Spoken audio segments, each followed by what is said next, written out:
সম্মানিত ভিউয়ার্স, আসসালামু আলাইকুম। আমি আজকে আপনাদেরকে দেখাবো গাজরের লাড্ডু কীভাবে করতে হয় বা গাজরের লাড্ডু রেসিপি। তো প্রথমে আমি গাজরগুলোকে কুচি কুচি করে নিয়েছি এবং 1 লিটার দুধ থেকে একটু কম দুধ গরম করে তার মধ্যে গাজরগুলো দিয়ে দিয়েছি। গাজরগুলো যখন সিদ্ধ হয়ে যাবে ওই পর্যায়ে আমি চিনি অ্যাড করেছি 1 কাপ পরিমাণ। আপনাদের গাজরের পরিমাণ যতটুকু সেই অনুযায়ী বা যে যেমন মিষ্টি পছন্দ করেন ওই রকম চিনি দেওয়ার বা মিষ্টি দেওয়া অ্যাড করার চেষ্টা করবেন। এই পর্যায়ে আমি অ্যাড করতেছি গুঁড়ো দুধ অবশ্যই আপনারা অ্যাড করবেন। এতে গাজরের লাড্ডু বা পায়েস অথবা যে কোনো ডেজার্টই অনেক ভালো লাগে।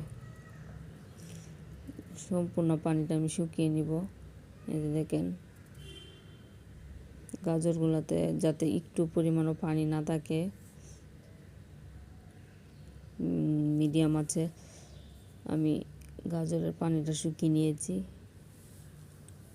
দেখলে বুঝতে পারবেন যে গাজরগুলোতে কোনো পানি নেই। তো একটু ঠান্ডা করে কুসুম গরম অবস্থায় লাড্ডুগুলো বানাতে হবে, তা না হলে আবার একসাথে বল বল হবে না। তা আমি হাতের মধ্যে একটু ঘি মাখিয়ে লাড্ডুগুলোকে লাড্ডুর আকারে শেপ দিয়ে নিচ্ছি। এই যে দেখেন আমার লাড্ডু বানানো হয়ে গেছে।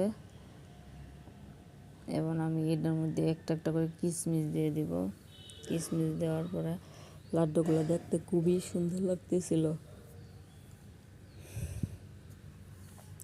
আমি একটা একটা করে সবগুলো লাড্ডুর মধ্যে কিশমিশ দেওয়ার পরে দেখেন লাড্ডুগুলো কত সুন্দর লাগতেছিল। আমার এই রেসিপিটা ভালো লাগলে অবশ্যই আপনারা একটা